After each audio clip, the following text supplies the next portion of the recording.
Johnny boy? Hello, sir. I can't get up once I've sunk in this chair.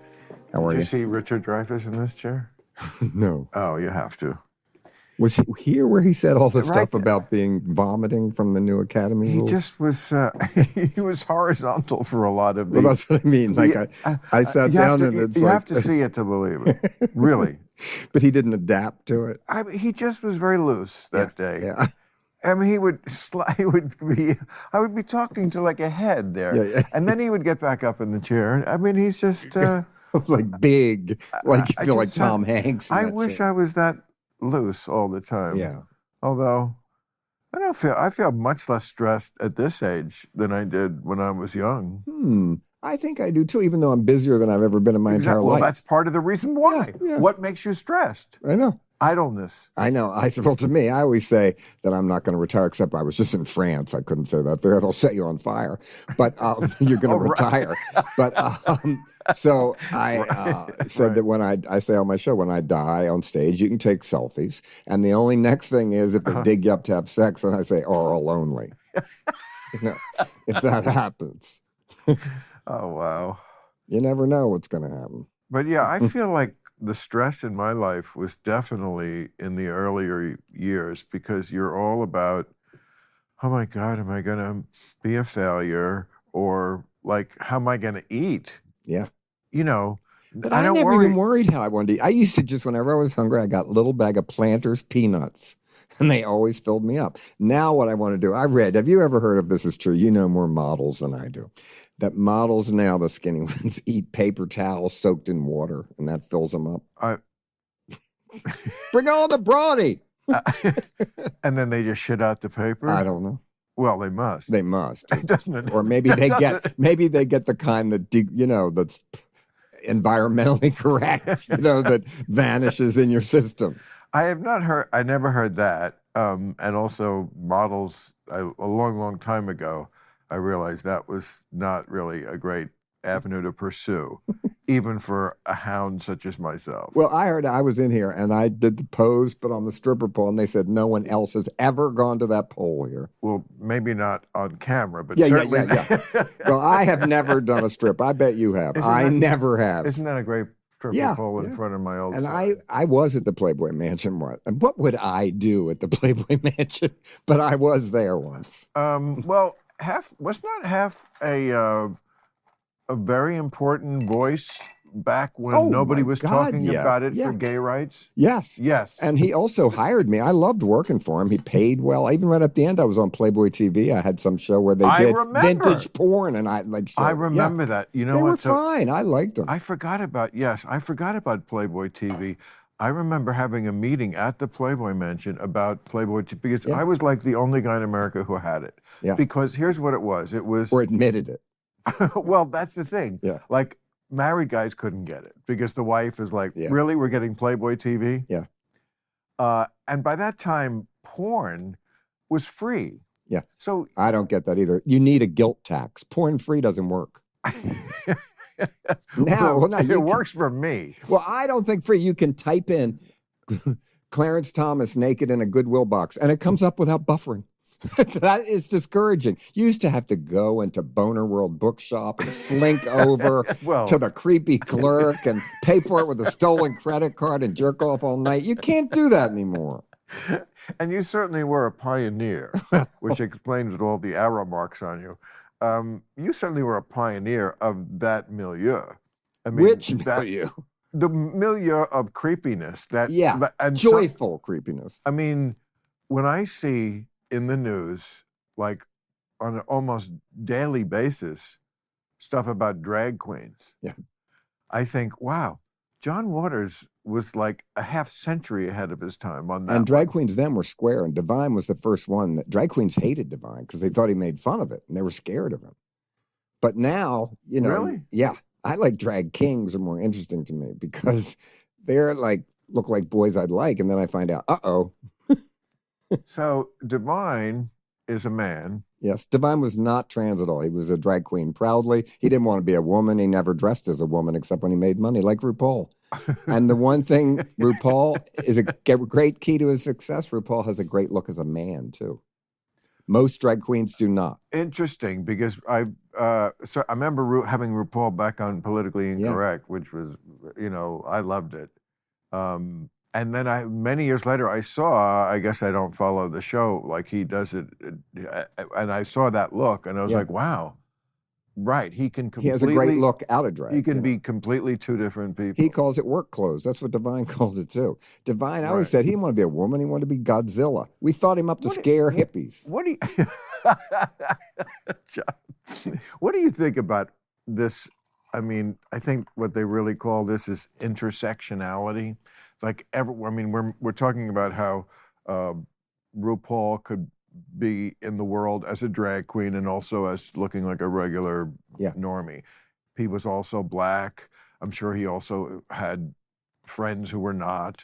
This is intersectionality and they seem to pit the groups against each other. No, I'm against that. I said my show. We're weakening the pervert brand. We used to hang out all together. Why are we fighting?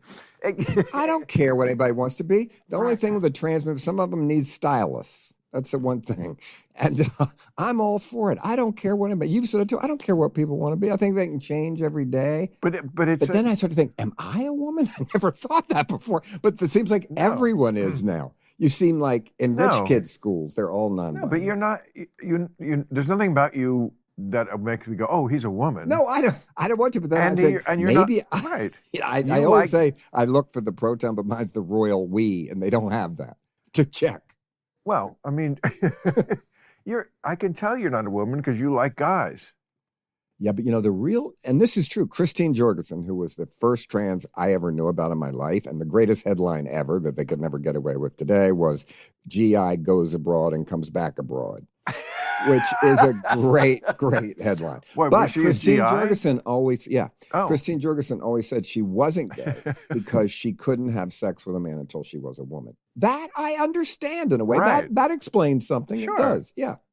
But what I'm talking about with the intersectionality is not just the acceptance of we're different. That's not what they're fighting about. They're fighting about who is more of a victim because of how many boxes you check. I mean, they have fights about well, you're talking about who's like they? Black lesbian women. Like if you're black and a lesbian. Well, that's 2 points. To me, I'm a lesbro. I always say, gay men need lesbian help. I'm too Nelly. I can't change a fuse box. I need a lesbian to help. Oh, I see.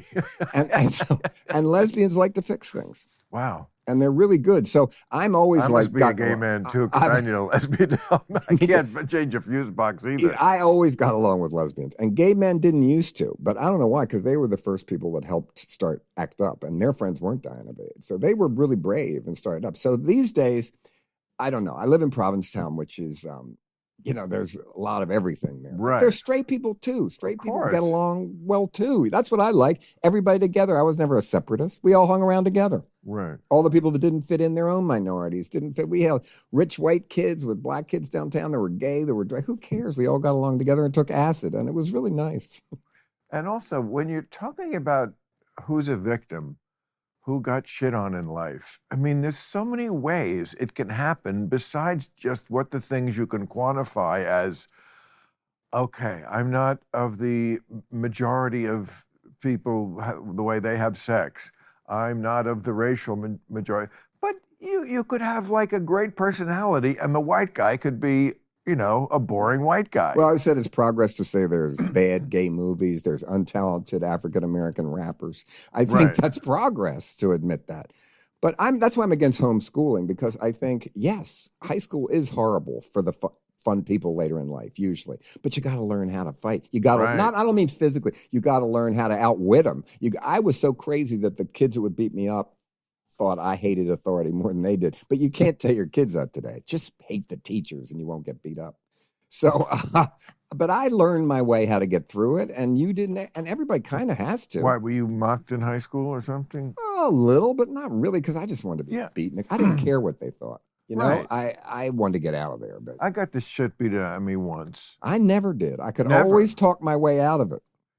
Yeah, I feel like I talked my way into this one. But did you ever beat the shit out of somebody else? I never did that either. Absolutely not. I wouldn't. If there was a fight, I could do it with words, but not. And physically. I wouldn't even give myself enough credit to say I've been in a fight in my life. It was not a fight. I had the shit beaten out of me once in my life. Oh, that happened to me. I got jumped and beat. Yes, that's what I'm talking about. Yeah, for having a black woman as a date in Baltimore.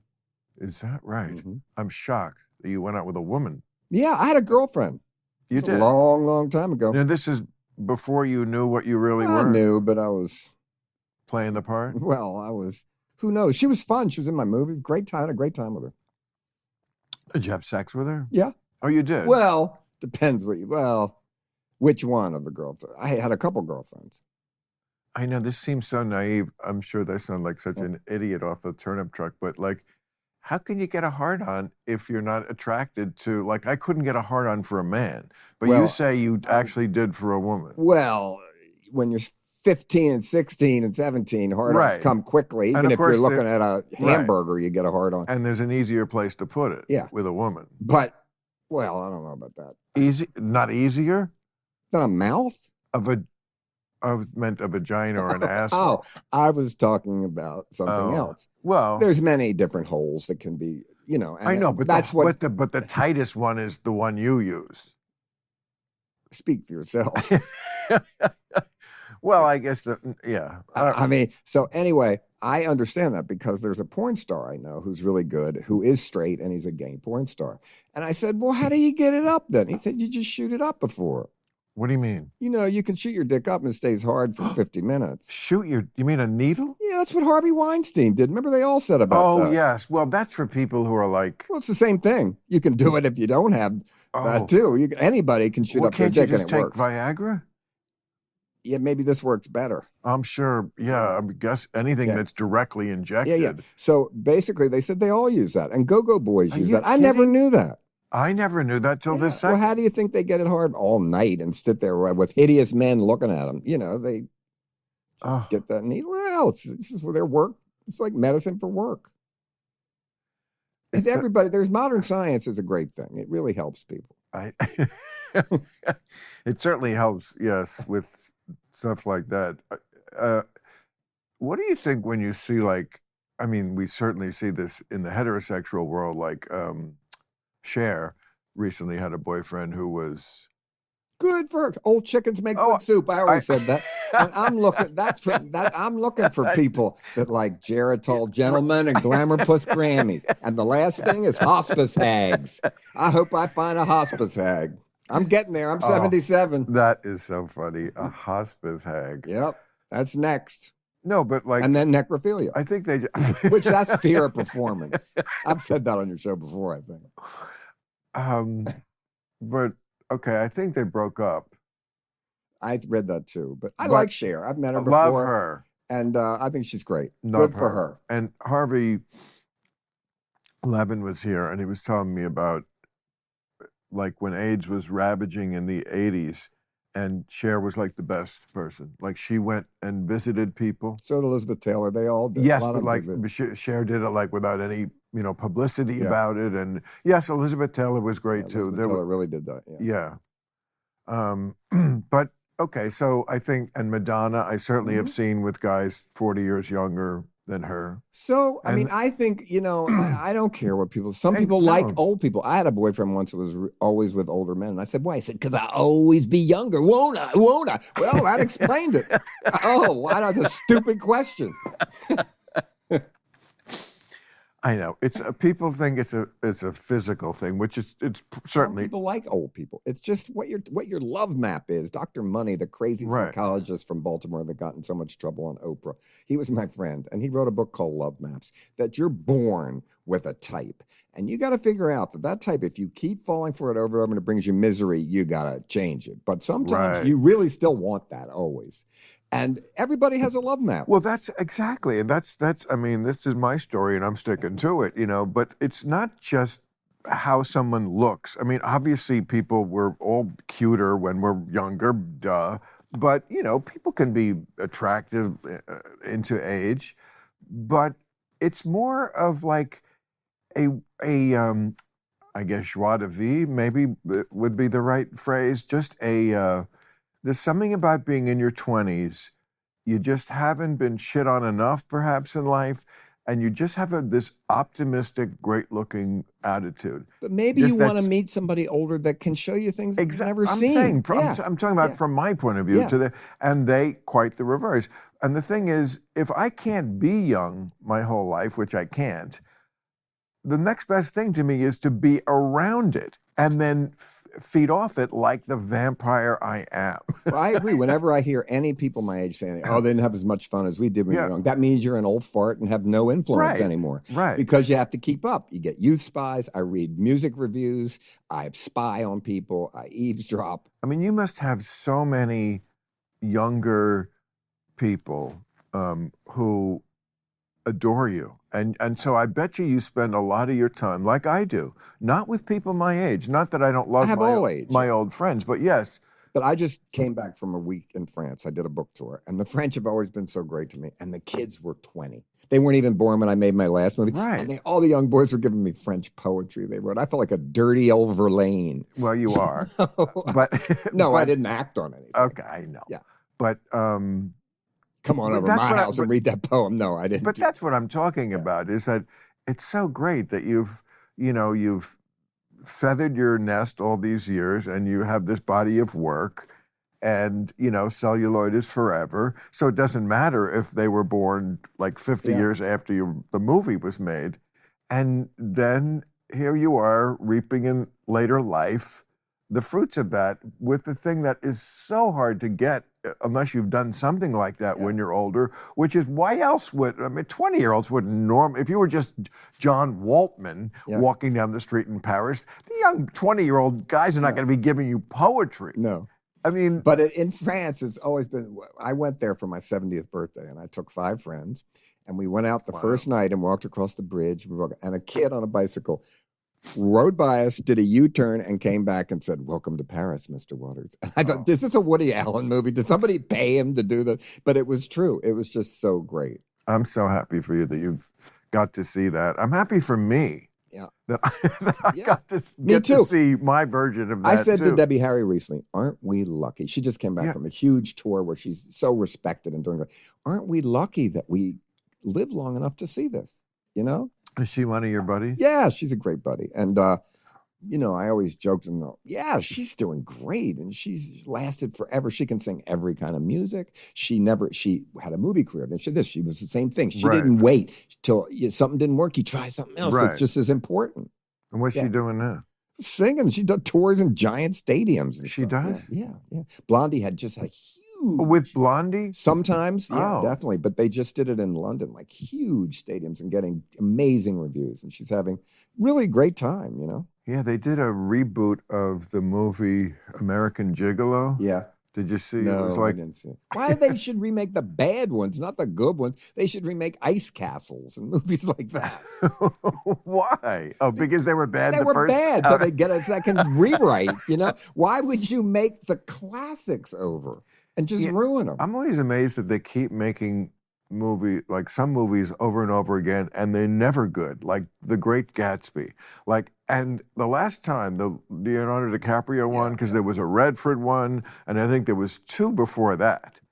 And I thought, well, maybe the book sucks. Well, sometimes bad books make good movies and good books make bad movies. That happens a lot. Or maybe everyone was just, it's amazing when you look back with anything cultural or with people's tastes, like how much it changes. I mean, I very often am watching, because I watch movies in the bathtub and all over the place. You stay in the bathtub that long? Why? Aren't you all wrinkled when you get out? No. What, do you keep putting hot water in? What? What kind of movie are you watching? All movies are 5 hours long You now. think I'm watching the whole movie? No. I watch movies in half-hour segments. Okay. A half hour is a long time in a tub. No, a half hour is a perfect time in the tub. Doesn't the water get cold? No. It's what? Have you ever taken a bath? I take a bath every night. Showers are too violent for me. I told you that before. I can only take baths. Well, you have to take a shower first. No. I take baths, and then I'm always in my hotel, and the thing is, says I have to have a hotel with baths. It's getting harder and harder to find them. Yes, it is. They don't have them anymore. Yeah. I know. They all, I guess, want us to stay at Airbnb or something. No, even in hotels they don't have No, I understand. baths anymore. Not new ones, yeah. Yeah. If you're hiring, you're currently dealing with economic uncertainty, i.e. a ginormous shit show. The number one job hire right now is to hire someone to fire people. I get the bad economy, but now more than ever, it's important to hire the right people faster. Mainly start with the ones who want to work, which for some reason is rare. Thankfully, there's a hiring partner who is focused on you and your needs, ZipRecruiter. From pricing to technology, everything that ZipRecruiter does is for you. And right now, you can try them for free at ZipRecruiter.com/random. Here's how ZipRecruiter works. ZipRecruiter sends your job post to over 100 job sites, identifies the best matches for your job, and lets you invite candidates you really like before other businesses can snag them. 4 out of 5 employers who post on ZipRecruiter get a quality candidate within the first day. Just go to this exclusive web address to try ZipRecruiter for free. ZipRecruiter.com/random. Again, that's ZipRecruiter.com/random. ZipRecruiter, the smartest way to hire. What's the first thing that someone notices about you? In most cases, it's your face, and more importantly, your skin. Unless you're still wearing a mask outside, then they notice that you're a moron. Just a joke. It's time to put your best face forward. How do you do that? By adding in a skincare routine. It's not hard, you just don't have the right tools, until now. Clinically proven to reduce wrinkles, fine lines, and signs of aging, Caldera Lab is the leader in men's skincare and is here to save the day. Get an exclusive discount at calderalab.com/random to enjoy 20% off their best products. The skincare world is heavily female-driven. Guys are like, who cares about my skin? I'm buying dinner. But it's time to change all that. Not the dinner thing, that'll never change. Your skin. Luckily, men's skincare has never been easier with Caldera Lab and the regimen. You have a great start to your day with the clean slate and the base layer. The good is your go-to at night before bed. It's a serum that makes you look so young, your wife will consider having sex with you again. But seriously, she won't. In every drop of this serum, there are 3.4 million antioxidant units protecting your skin. That's so many antioxidants, it's like getting gangbanged by an entire field of blueberries.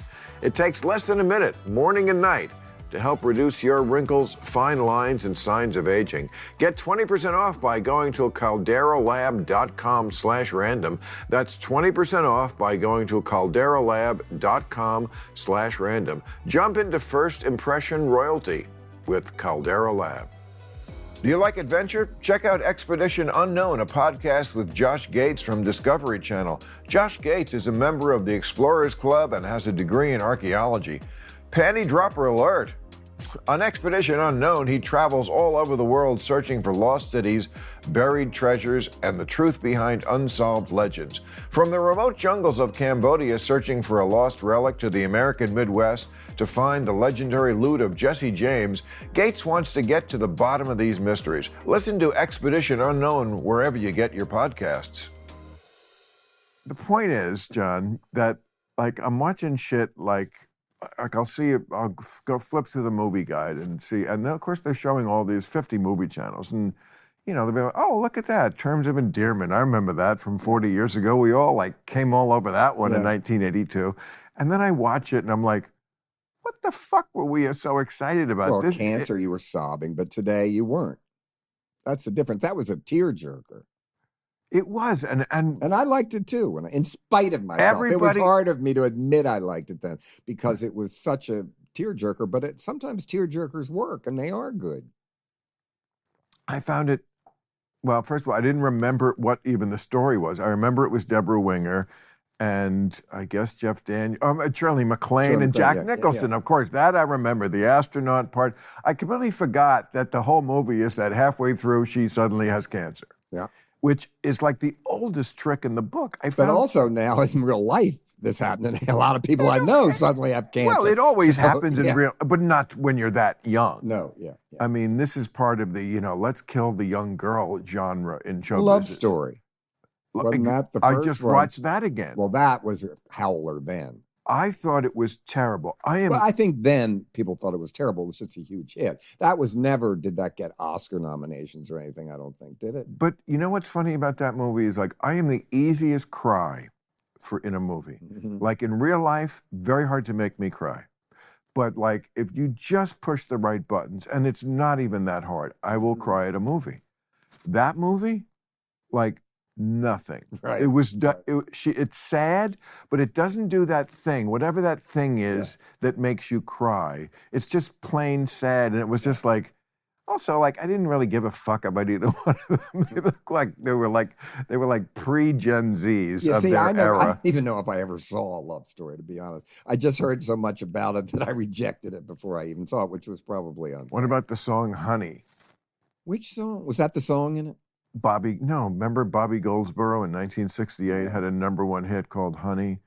You don't remember "See the Tree, How Big It's Grown"? Well, now that you're crooning it, I'm having flashbacks. Friend, It hasn't been too long. It wasn't big. Oh, but I just remember all the great teen death songs in the 50s, like the one "Tell Laura I Love Her" and Endless Sea. And the best one was where he digs her up and has sex with her. Do you remember that one? There was a novelty song, "I Want My Baby Back," it's called. "I got my baby back," and you hear and a coffin open, and you hear him smothered inside. "I got my baby back." One of the most shocking novelty hits, and it was in the top 40 in America. Well, that just shows. Look it up. "I got my baby back." Yeah. See, you have memories of the 50s. I do not. Yeah. Well. And that sounds like it might have been very formative in the creation. Well, it certainly was at the time. I thought, what is this? But all those teen suicide, "Teen Angel," and all those songs that now you would never have a teen suicide song. So you're on the road that much? I do 40 shows a year. 40? Yeah, but you have a private plane. I don't. That's a big difference. He spits out. I have 40 shows a year. Plus, I write books and do everything else, just like you do. We have many things. We're busy boys. That's good. It's so good. Yeah. No, I'm not ever bored. I don't understand people saying bored. Oh, no. Just open your eyes and watch people. I also have no problem with free time if I have like Me too. I have it. Yeah, it's not like I don't work 7 days a week. I don't have to go anywhere. I do always have to go. Really? I have fear of not flying. That's an awesome line. Man.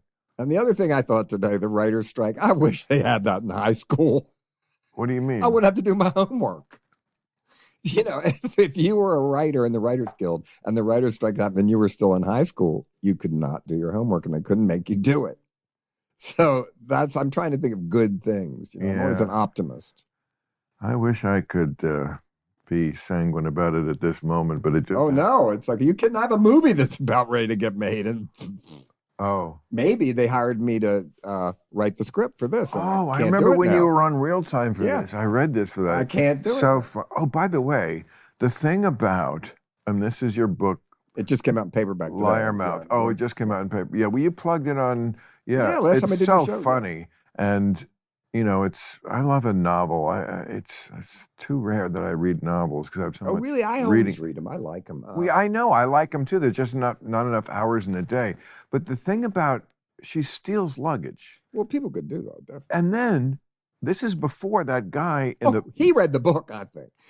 You mean the trans, the one that works for Biden that steals luggage. I think he read the book. What is his name? Brinton, I think? I don't know his name. Okay, I used to.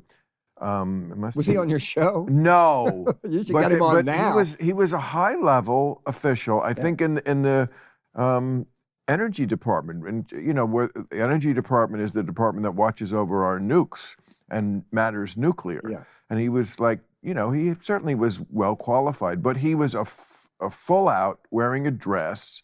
Full trans, but you shouldn't be stealing suitcases And to me, I did know somebody that used to steal the flight attendant's pocketbook always on an airplane. It's always in the same place. But why? What is this? But stealing the luggage, you can easily do it because they don't check it. Remember in the old days, you had a tag, and when you got your luggage, there was somebody there that matched the tag. You take your bag and then one other? No, you go in. Well, she has a fake chauffeur and everything that she stands there with. But basically, you just pick up a bag and take it, and then if they say anything, you say, "Oh my God, I have the same suitcase." But where's your suitcase? You don't have one. You're not on the plane. You just go to the airport that morning. Oh, in where you live. And she would. But how can you get past security to at the luggage claim? Anybody can go down that flight. Where the luggage comes down, you don't have to go through security where that is. You walk right out. So you just stand around luggage, and especially if you have a fake chauffeur, you point to one, they pick you up. And since the book comes out, I have been stopped for random searches more than usual, and I don't know why, because I never used to get that. But this sounds like something that it's not something that a common thief does because they do. But now the problem is they have cameras, so you have to go to different cities. You can only do it once or twice. But it seems more like a fetish thing. Like this person wasn't really looking to get rich. They were looking because it's just like, think of it. Potluck, what's in somebody's luggage? luggage? If you do a couple a day, I mean, think what's in a suitcase, really. What? Designer clothes. Most people don't put their computers and stuff in there. But it's your underwear. It's your shaving I have kit. more than underwear. I'd be really mad. That's why I always take anything I'm writing with me or anything I'm having to memorize. They'd get nothing out of my suitcase. Oh, mine. Well, one time somebody stole my La Mer cream out of my suitcase in a check bag. That cost $250. Okay. I guess we have different ideas. Yeah. Well, or personal things. I guess you could blackmail people too, Right.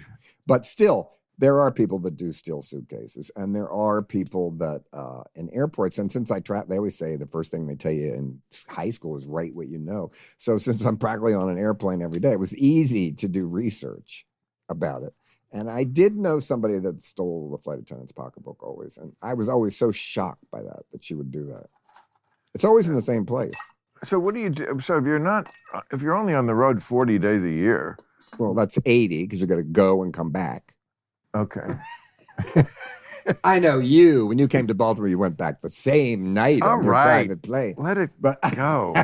Put a crowbar in your wallet and rent the plane. What the fuck are you jocking me for? And then what else do I do? Well, here's what I've got. I've got the John Waters Summer Camp, which is 3 days where people live as my characters.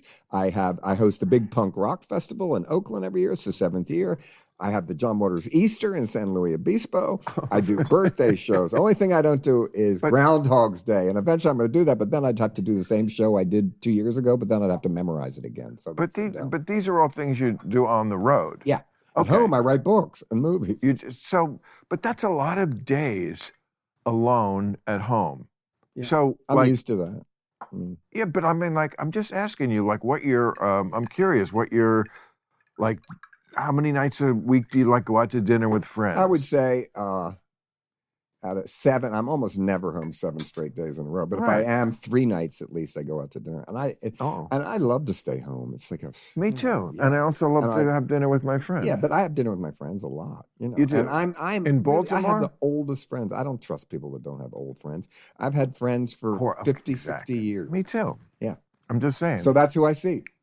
Yeah. In Baltimore. Yeah. And I have an apartment in New York. I have friends in New York. I have an apartment in San Francisco. I have a whole circle of friends there. And I live in Provincetown in the summer, which I have a whole circle of friends. So you have 5 homes? 4. Well, 3 I own, 1 I rent. So you divide your time. Most of them in Baltimore, but there's other places I'm going to. I mean, if you own a place, you spend a considerable amount of time there. Not much, but I don't care. It's always ready for me. The cleaning lady, I have 4 sets of underpants, the key to happiness. I was going to say, I could never do that, divide myself between places like that, because I have to know where everything is. I know where everything is. Right, but but you and all my homes look exactly the same. But you can't have 4 of everything everywhere. No, I don't have the exact same 4 but I have a whole set of underwear, a whole set of T-shirts. I feel like I'd be in one place and be like, God damn, I need those cuticle scissors. And I do have cuticle scissors in all 4. Well, I'm just using that as... Okay, whatever it is, a butt plug. My favorite one. I don't have any butt plugs. I hung them. I don't have a butt plug. I'll be honest with you. Why don't you sing "Yes, We Have No Bananas"? Well, let me tell you something. Somebody once gave me a baby Jesus butt plug, and I threw it out because I was so afraid I'd die and people think I had it for real. But I say in my show, you should make ornaments. You should put them as Christmas decorations and decorate them with your family on amphetamine. So there's a good thing you can do with every weird thing that people give you. But no, I don't have any butt plugs. Do I? No, I don't think so. A butt plug is a misnomer, is it not? Because it is. What do you mean? I think it plugs your butt. What do you mean? okay, again, I am not the most learned scholar in this area, but is it not to loosen the butt No, for? I think it's to give tension, or I think it's like, I guess if some people like to, well, I don't know how rude I can be. If you wanted to climax, and some men like to get a finger up their ass, something like that. Okay, correct me if I'm wrong. And don't play stupid. I'm not playing stupid. I am. Straight men like that too. Isn't a butt plug to loosen? I don't think so. I think some people wear it all day. I don't understand that. My friend Pat always says, look at that man. He has a butt plug on, I can tell. Like a banker sitting there. I don't know. But it's certainly not to plug something up. No, it's not so for diarrhea. Right. So it's not a plug. It's not a stopper. It's not a plug, and I think it is a loosener. I think it's I'm getting this from porn. I think, well, the thing that I'm amazed by about porn, here's the thing that gay men do. I had never heard about squirting on women until I saw porn, and I still don't understand it.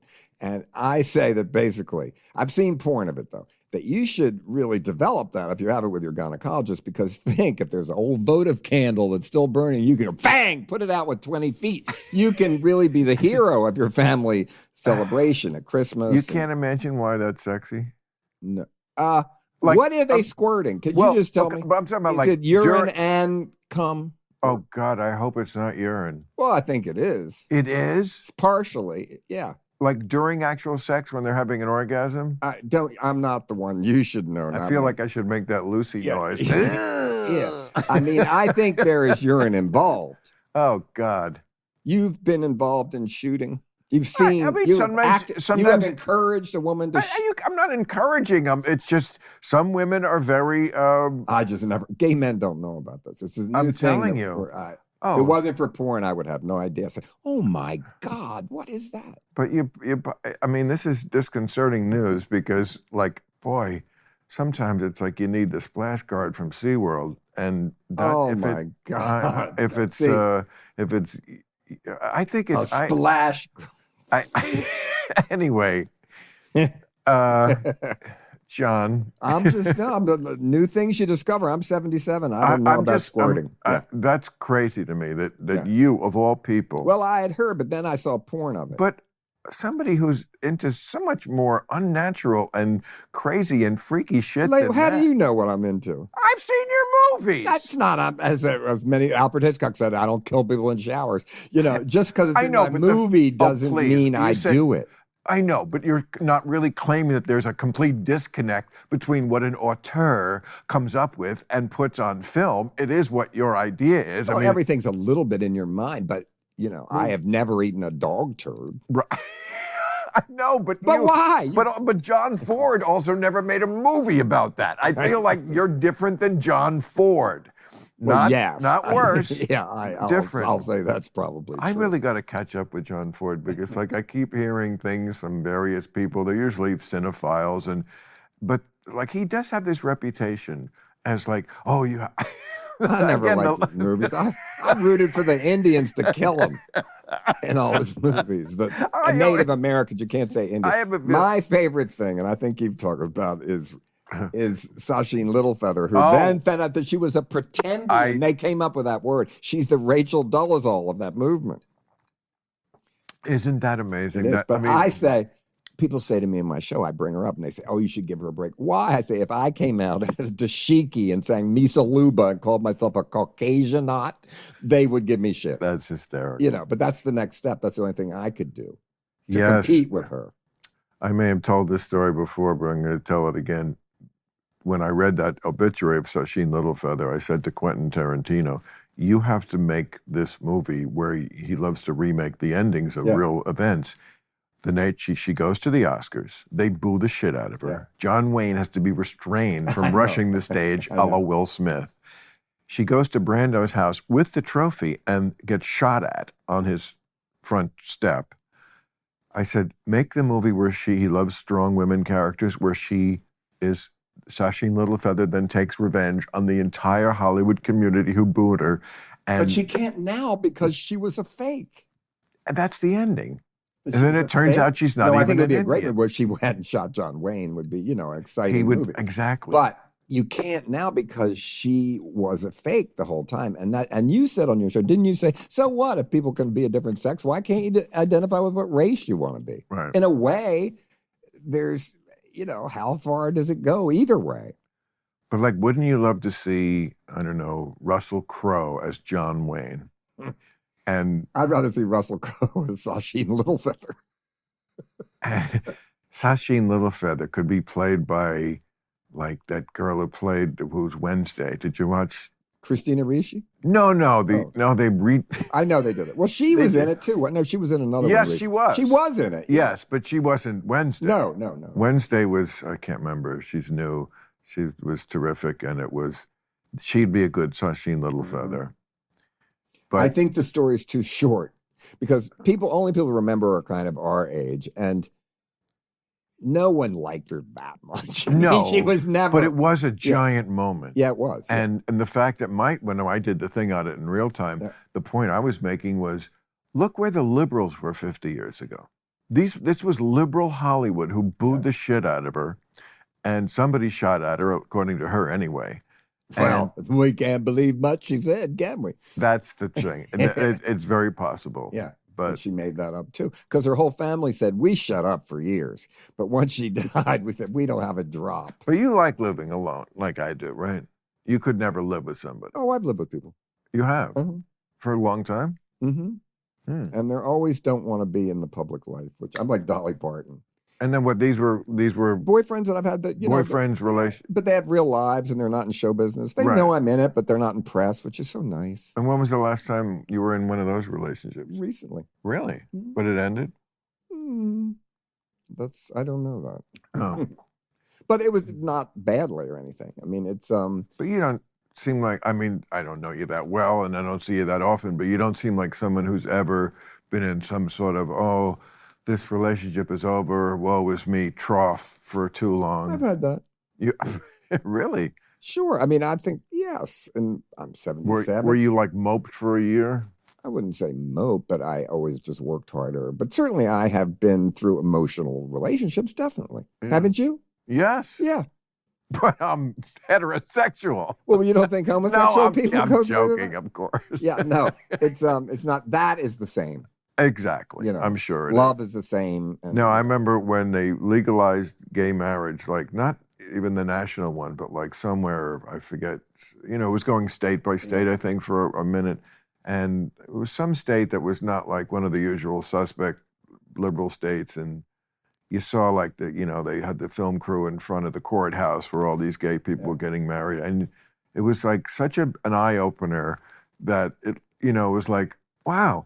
Gay there's a lot of schlubby people who are gay too. You're like, heterosexual, we would think, because when we see the images on TV, it's like you're either, riding a penis popsicle or you're gorgeous and they was just like, oh, it's everybody. See, I hated every wedding I ever went to, straight or gay. I think it's a corny. I hate going to weddings. I won't do it. I was on a TV show where I played the groom reaper, where I was the one where they were going to die each week.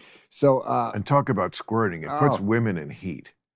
Like just being around it. And also, well, not some of the women I know, but it also is a way to really spend too much money. And for what?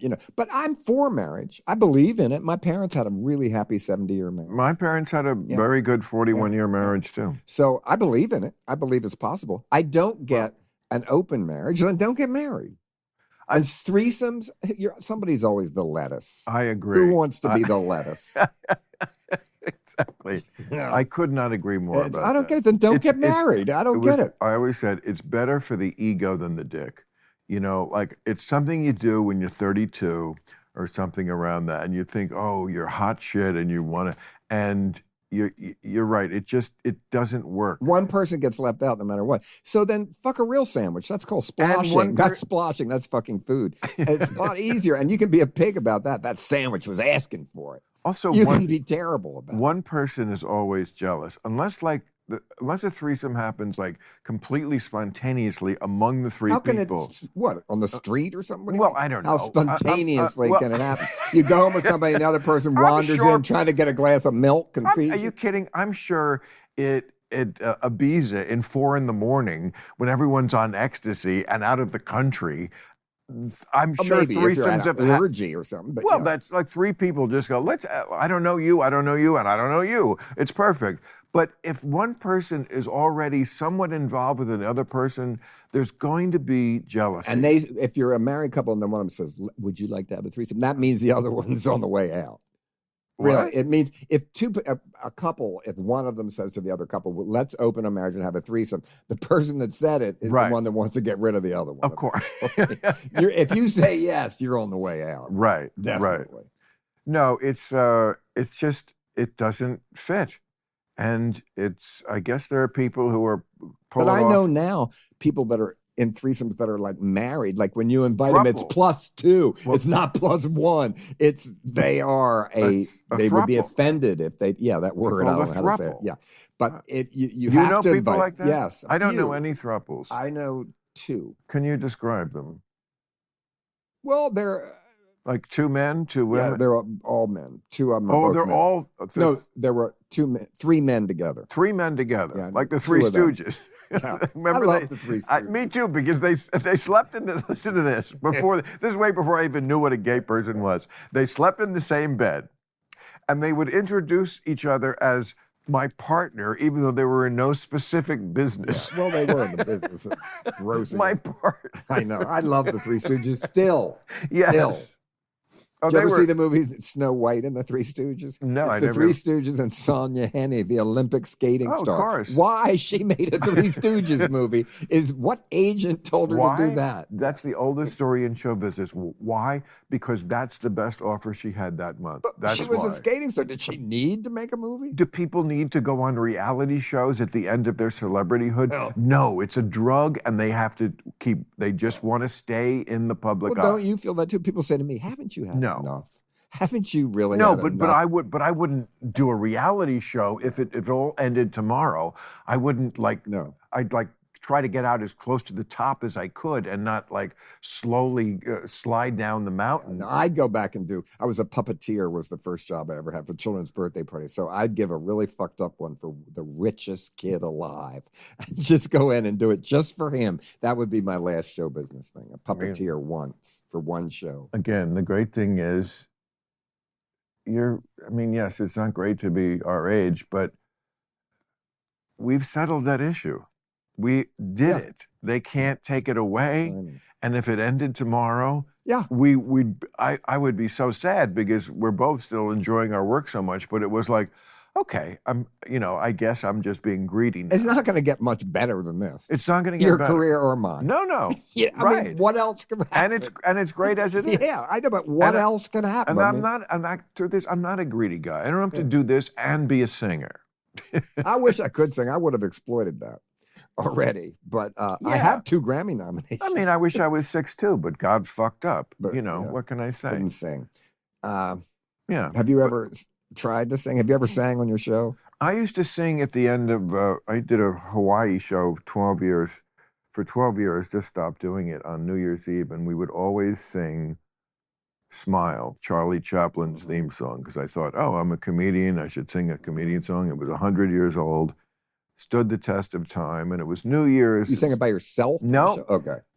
We used to have celebrities who were in town, always in town, and on Hawaii, in Honolulu and Maui, and Woody Harrelson helped us, Eddie Vedder used to help us, Sean Penn, and we had I would bring people on the trip. It was a vacation every year, and I really enjoyed singing that. And for some reason, I can hit the notes in that song, "Smile." So I'm not a great singer, but it's not an abomination. And everybody else, and of course, when you have people like Joe Walsh came one year and played it with Eddie Vedder, it was magical. Just you see that. But you did this on TV or just no. This was This was my annual. Your party. Yeah, well, it wasn't televised. It was it was like so you did this in your private life. I'm saying, have you ever sung on your show ever? No, oh God, no. No, but if I had to, that's the song I would sing because I'm practiced. I think you should do it now. I don't think. Dinah Shore, see the USA in your Chevrolet. Well, Dinah Shore was a singer. I know. She was. And now they have a lesbian golf tournament named after her. She wasn't a lesbian. I find that so amazing. The Dinah Shore golf thing is the lesbian Woodstock. Imagine trying to have to explain Dinah Shore to someone in their 20s. Where do you She be? was the female Perry Como. She was great, Dinah Shore. But then she dated Burt Reynolds. How did that ever happen? I don't think the female Perry Como would really explain it to them. No. But she was, what would she be like today? Perry Como, kids. He was known as like the most, was he 50s, 60s? But he wore 50s, and he wore like cardigan sweaters. My mother loved him. He was the nicest he was known as such a relaxed singer. Yeah. That SCTV once did a parody, I can remember like it was yesterday, where it's a Perry Como special, and they literally carry him in where he's lying. He's lying on a bed with his head on the side and the microphone just propped up next to it, and he's singing, "Celebrate, come on." Oh, God. Yeah, Perry Como. So Dinah Shore, I feel, was a little hipper than Perry Como. I think she was probably a lot hipper. She was a Southern blonde, but not like dumb Southern. She was just like, she was very... But she was wholesome. She was very wholesome, but kind of hot. Well, she dated Burt Reynolds later, which I thought was very confusing. Burt Reynolds, kids, you should know. I'm not going to go into Burt Reynolds, but he was the first male pinup that was, and also hairy. I loved him. I love Burt Reynolds because he was that guy when I was a kid who was like, I want to be him. I didn't. Oh, God. Why? I thought he was like creepy, like a swinger, I don't know, like he'd go to Plato's retreat. He did? No, I said he felt like he would, and I always thought, no, he didn't. I didn't say Burt Reynolds didn't have to go to Plato's retreat. Burt Reynolds didn't have to go anywhere. No, he was definitely a sex symbol. He was not to me. He was a straight bear. What?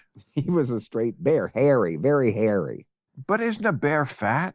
Yeah. Well, he could be a skinny one. They're otters. I remember him coming out on The Tonight Show, and he'd be snapping that gum. He'd be chewing gum, and he had like super tight jeans and a super tight shirt. Yep. He looked fucking awesome, and he was a full-ass man. But he was a stud. He was a stud, and you knew. Oh, he sounded like he would have hung around with Trump. And you know what's so funny? You know who he hung around with? Who? He had a little coterie of gentlemen who he hung around with, all gay. Really? You don't know this? No. Charles Nelson Riley. Yeah. I hope I'm not outing all of these, but I don't think it's just... No. Paul Lynde. Well, yeah, you're not outing Paul. Okay, at the time, he was not out. Well, he was as bad as that you could be. He was not. He was the center square on the Hollywood and Square. making gay jokes, though. In a way. Maybe. Yeah. No, he was. That you were receiving. Yeah. America did not know Paul. You probably didn't. He was the center square on the Hollywood Square. They would not have made that a gay man. And they always said he died of poppers, but he didn't. I read the biography of it. Really? Of course I know, but like that killed him? Well, you can die if you do too many. I guess you can OD on poppers. How mortifying. Right. It wasn't a thing in the gay community that you would snap it under your nose right as you were coming? Well, right before you come. But straight people did that too. That wasn't just gay. I promise you. Oh, I don't believe you. You never did poppers during sex? Not during sex.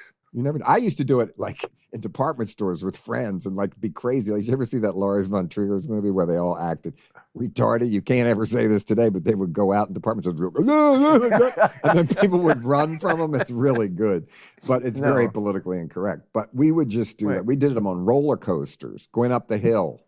Big hit of poppers and then go down.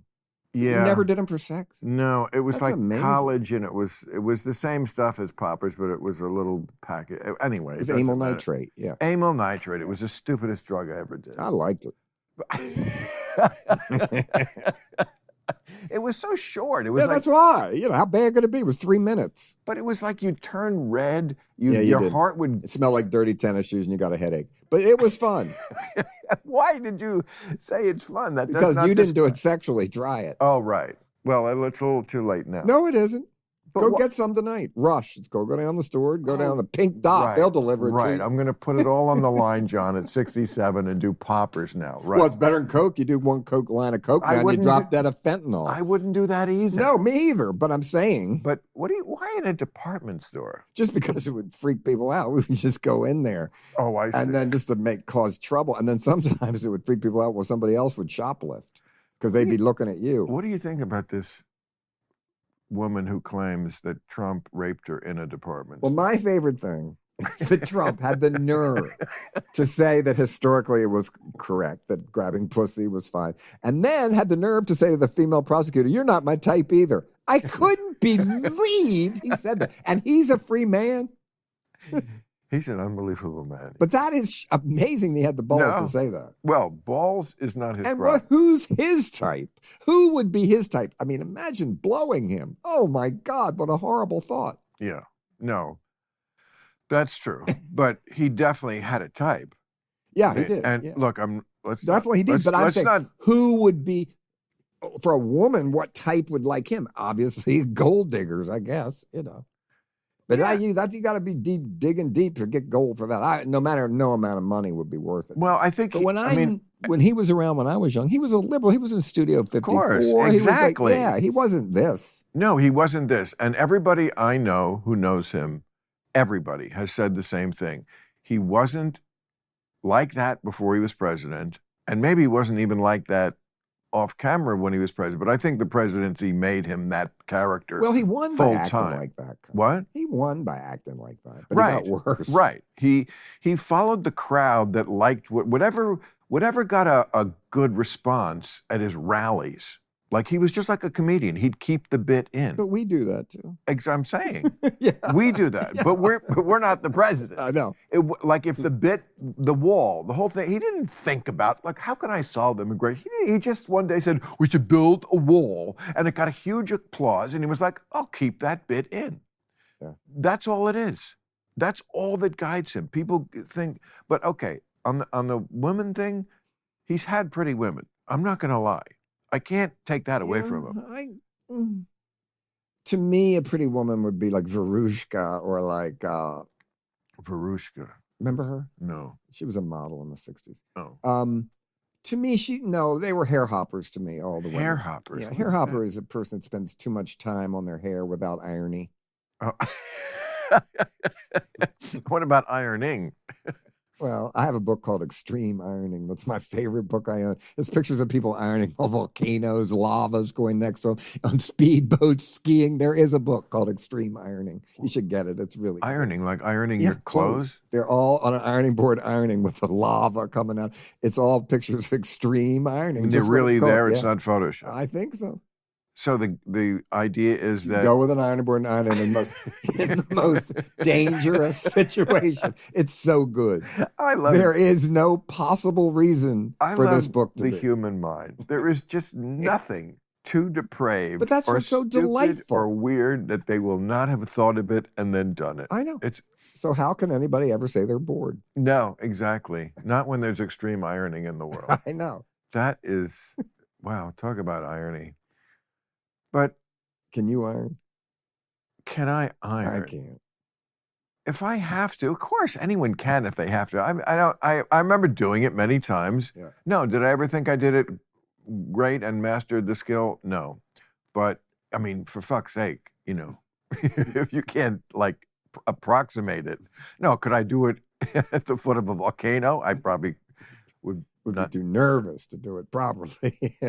But okay, so wait a second. Donald Trump is in Bergdorf, right? And he grabs pussy. And I remember... You remember Bergdorf? There was tiny little rooms with nobody else in them. Each designer had a little room. It was empty up there. Right. But so you're saying you think Donald Trump, as much of a monster as he is, would do that in a department store, would actually rape someone? Like... I believe the story. I believe what she said. She didn't say they were naked on top of the table. No, but she did say he penetrated her with his penis. I mean, that's full on rape. Yes, I just read it in the paper. This is E. Jean Carroll we're talking about. We used to have her on Politically Incorrect. I liked her a lot. And my amazing thing, though, the thing I didn't know, that there was some other movie supposedly that the defense brought up that had that exact plot, which she said I didn't know that. Well, I can imagine there's somebody's that done everything. Do I believe her? Kind of, I do, yeah. I do believe her, It's certainly possible, but it just seems... Because so many other people said that. Whoever thought Harvey Weinstein would have done that, all those things, all those times. But that was in a hotel room. This was in a Well, department but store. that's what I'm saying. Have you To be ever that- been to Bergdorf upstairs where the high fashion is? It's completely empty. There's just little cubicles that one woman that's rich enough to go in there. It's not Right. like in the middle of a department store. Yeah. There is fingering room. There are spaces for possible fingering to happen. Do you ever see something like that in the news that makes you want to like write a movie around it? Well, like the Dalai Lama asking a child to suck his tongue. Exactly. I mean, there's something like and that. the Pope's going to say, "Eat my ass" to the next baptism. I mean, anything can happen. You read it, and you think, "What was he? Why would he have said that?" No, but drawn as you are to the macabre, are there stories like that make you go, "Oh, I could weave a story out of it," like me with the Sacheen Littlefeather thing, if I was Quentin Tarantino? If to me, I'm always inspired by something. You know, I save it in my bank of memories that gets twisted into some other idea somehow. But certainly, I read 15 papers a day. I go through them fast. Some of them on my phone. You know, just looking. 15 newspapers? Yeah, but I don't read every story, but I Of look course. through them all. And, Really? you know, yeah. Why? Why 50? They're my soap operas. Like, what are some of these papers that I get every day I look at? I get delivered at home, the Baltimore Sun, the New York Times, the New York Post, the Wall Street Journal, USA Today. Then I read online the London Times, the Guardian, the New York Daily News, the Boston Herald, the Boston Globe. Oh, my God. But I don't read them all. I look through I know, them, but you know. even that, it's daunting. And I'm supposed to be up on the news. I try, but man, I just the idea. go through them, you know, it's my soap operas. When do you do this? Like when I'm all day, you know, in between, like, especially if I'm on an airport or I'm in a, you know, when I wake up, when I write in the morning, I don't look at anything from 8 to 11:30, but before and after I do, you know, just during the day at some point. If I'll tell you, I'm writing and I go downstairs and make a cup of coffee. While the coffee's brewing, I look through a couple of them. I feel like, and looking at you, you're like so svelte. I'm not that svelte. You're very svelte. Well, I don't go to the gym. I want the body of a 98-pound weakling. I just can't get it anymore.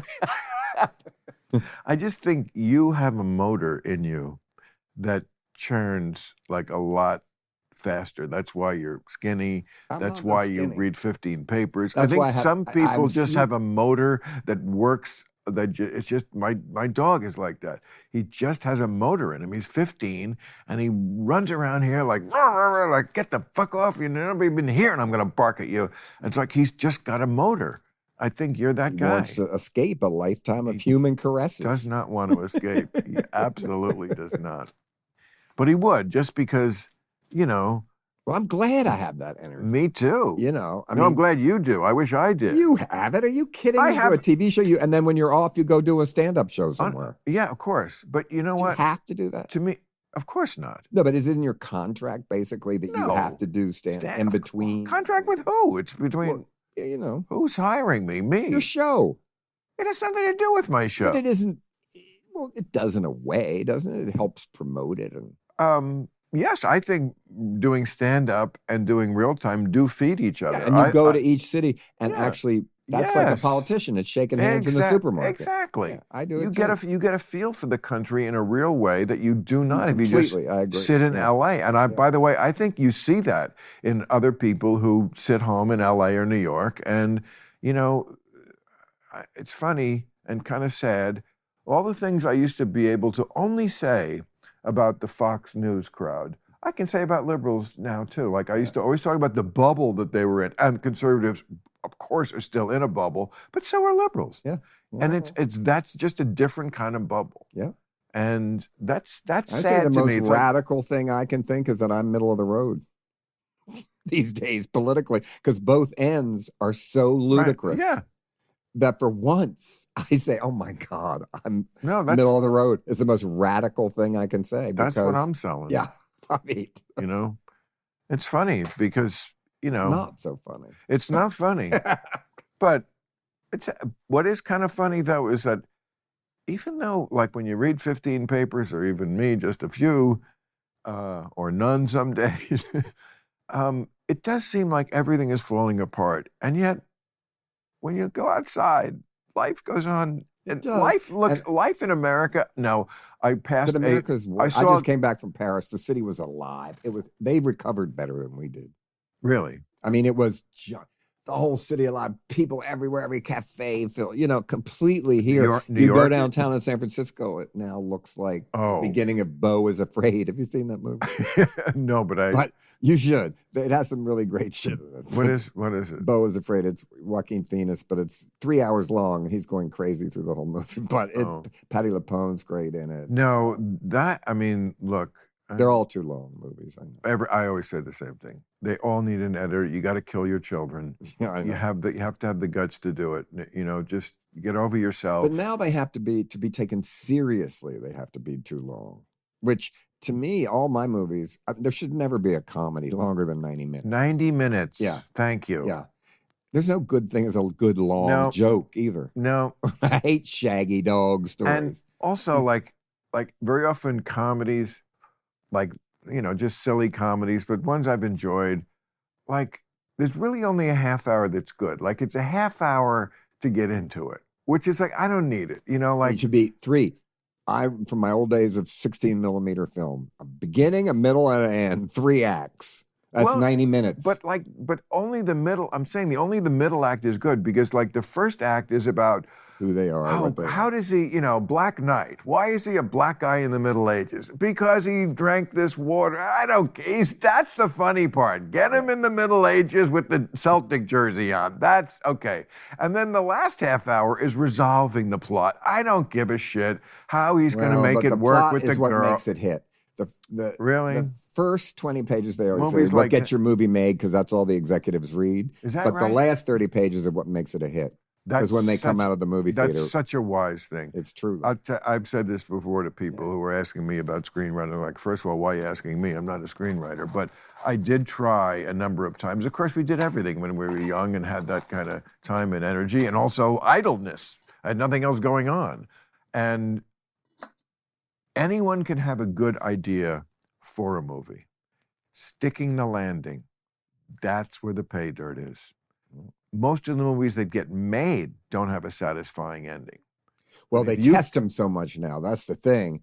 That because of Fatal Attraction, the first movie that ever changed the ending because of a test screening, then they think, and it worked. Is that right? Now they think that every movie you can make a hit. Well, if that's true, there would never be a flop. Right. Also, something that would be a satisfying ending, I guess, to a certain audience wouldn't be to me. Yeah. Actually. I like feel-bad French movies with frontal nudity. Well, who doesn't, John? Yeah, I know. That's what I mean. I like a feel-bad movie because I feel good anyway. I like to go in and have a movie horrify me or come out thinking, "Whoa, that took me." I feel like the best ones they're not feel bad, but they can be sad, they can be serious, but they also aren't so earnest. That's what I mean. That it's just about now. Someone learned something. It's so obvious. They lose it and they get it back and learn something. They used to be able to make that works. That is the thing that works in scripts. But what does? The first act they have something, they lose it in the second act, and they get it back and learn something in the third. That is a hit. Like what? What would every movie? Like what? Well, Hairspray, the musical. She is the fat girl. I see. She loses the boyfriend. She gets him back and wins. Doesn't work with virginity though. Well, these days you can't get it. It might because you can sew it back on, fix it back up, and switch it on, and put it on your head. What do you think? Do anything you want. What do you think about all that? Well, we've already talked about that. Well, no, I'm talking about actually sewing on body parts. Because you want to do it, fine. Of course, I'm not saying we shouldn't be able to do it. I'm just saying I feel like they're very cavalier about where we are medically. I understand why it might be. It's a lot easier to take it away than put it on. It's not easy to do either one. Well, it's still easier. Anything you do to your body that's radical like that is going to compromise your health in a very big way. Everything in the body is holistically related. And the argument would be, but then otherwise your mind, yes, being, okay, we wouldn't have to get into you too. And that's something that's to be considered. Yeah. I agree, but I feel like this part of it is not even considered. It's just we'll snap on a penis. No, you won't. Well, you won't just snap it on. That's rare because that really doesn't work so well, the operation. Or either way, you're doing something that your body it's going to have a medical repercussion down the road. I'm just guess, saying, it's throw that on the tattoos. If you want to, go ahead and do it. I'm not saying that. That's not the issue, John. Yeah. I'm not saying we Does should. it bad for you? But it also is kind of amazing, though, that you can find a doctor these days who will do anything for you. I was reading about somebody who Look at Michael Jackson. You always could. Yes, right. Good point. You can always find a doctor that will give you what you want. If you doctor shop and you have enough money. Did you see the Ken guy? Some guy wanted to look like Ken. Oh, yeah. Including having a Barbie doll crotch. That's from Hedwig. Yeah, I know. But so great. If anybody wants to have, I don't care. And if it's your body, if you want to screw it up or it makes you, maybe it's worth it to somebody. How great is Hedwig? Oh, he's great. He's my friend too. You know him? John Cameron Mitchell? Yeah, he's great. No, we met once. But that musical is... Oh, it's great. I saw it the closing night when all 4 of the people who played Hedwig on Broadway came out at the end and did it. It was really great. I saw it out here in L.A. Yeah. It was... It first started, in a punk rock club. Absolutely. Yeah. But I mean, the score is... Yeah, no, it's great. And even today, he probably gets a little trouble. What do you mean? For political correctness, because it's maybe not so politically correct today and how radical it was when it first came out. Everything. I mean, even Pink Flamingos, you can't say the word fat anymore. Right. You can't. But you can. And my favorite thing is, can be it. You can't. My favorite thing is that you can't say manhole anymore. You have to say maintenance hole. So I'm like a Tourette person. When I'm trapped in an elevator with other people, I start shouting, manhole, because you can't say it anymore. So it's crazy, and that's why I say I'm in the middle. You can't say, you're not supposed to say white paper. The one I heard on the radio the other day that someone still said white trash, which you definitely cannot say anymore. White trash? Yeah. That's the last acceptor. I didn't think it was acceptable. But you know what? I heard it on somebody say it the other day on the news. I could almost guarantee if you said white trash, like we're saying right now, nothing would happen because everything is about teams. You can't call trash anybody. No, I think you're wrong. You can, as long as you're making fun of the people who are on. If you're white trash, you could. No. If you are a trans, you can make trans jokes. If you're black, you can make Jew. It's the same way. Mostly. No. That takes part of the pressure off. I'm going to school you on this. As long as you're on the team of the woke, you can't